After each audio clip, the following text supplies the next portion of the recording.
অসীম সরকারের একটা মন্তব্য নিয়ে বর্তমানে ইউটিউব এবং ফেসবুকে কিছু কুকুরছানারা সনাতন ধর্ম নিয়ে আবার ঘেউ ঘেউ করা শুরু করেছে।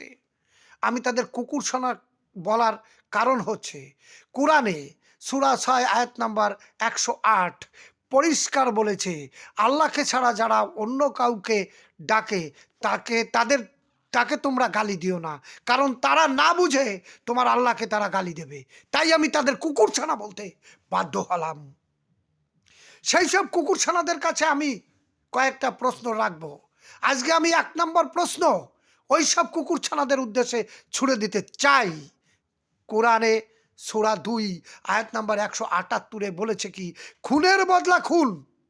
এখানে কাফেরদের খুন করতে বলেনি, এখানে মুসলমানকে খুন করতে বলেছে। কি বলেছে? কেউ যদি তোমার ভাইকে খুন করে, তুমি তার ভাইকে খুন করো। মাকে খুন করলে মাকে খুন করো, বাবাকে খুন করলে বাবাকে খুন করো, বোনকে খুন করলে বোনকে খুন করো, তোমার চাকরকে খুন করলে চাকরকে খুন করো। এটা কোন ভালো উদ্দেশ্যে নাজিল হয়েছিল? আমি প্রশ্নের উত্তর চাই।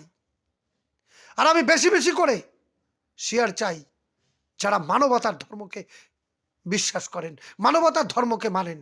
তাদের কাছে আমি অনুরোধ করছি, বেশি বেশি করে আমি শেয়ার চাই, যাতে সবাই জানতে পারে